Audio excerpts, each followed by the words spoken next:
Huling topic na lang, Mr. Chair, sa ICC kasi mismo ang dating Pangulo ang nagsabi na bilisan ng ICC yung kanilang investigation.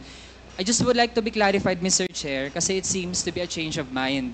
Kasi nung patapos na ang term ng dating Pangulo, June 25, 2022, the Office of the President slammed the plan of the ICC to resume investigation dun sa naging war on drugs. So, gusto lang po natin maging malinaw, Mr. Chair, na dati ay ayaw po ng dating Pangulo dun sa ICC, pero ngayon ay okay lang na mag-investigate po yung ICC. Tama po ba ang narinig natin kanina, Mr. Chair? Mr. Chair, the ICC does not scare me a bit. They can come here anytime. I suppose that you would want to maybe make it easy for them to visit and start the investigation. I would welcome that. Alam mo, wala naman tayong taguan. Ang sinabi ko, yung ginawa ko, sinasabi ko na sa inyong ginawa ko. I did it for my country and for the young people dyan sa droga. No excuses, no apology. If I go to hell, so be it.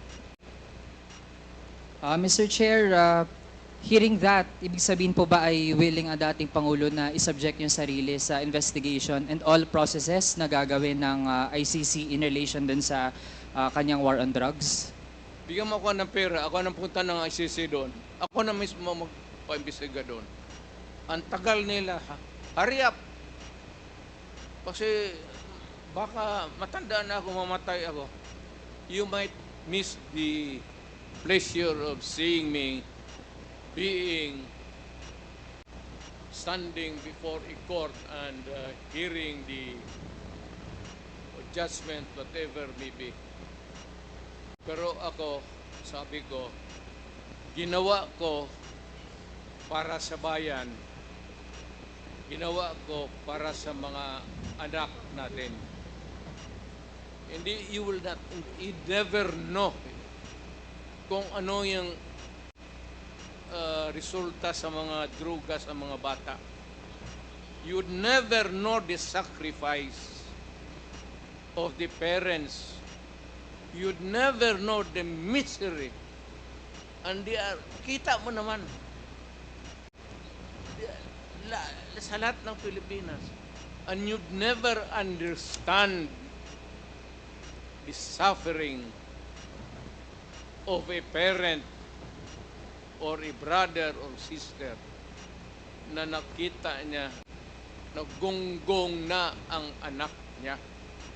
Pinaaral mo kindergarten, grade school, high school, pagdating sa college, bigyan mo ng droga tapos nagunggong na, and you render the human being inutil. Yan ang masakit sa akin nung na-mayor ako. Kasagsagan yun ng droga. Hindi ko katanggap-tanggap. Kaya kita papatayin talaga, prangkahan. Hindi ko matanggap. So that's your last question, Ikaw yun, Congressman.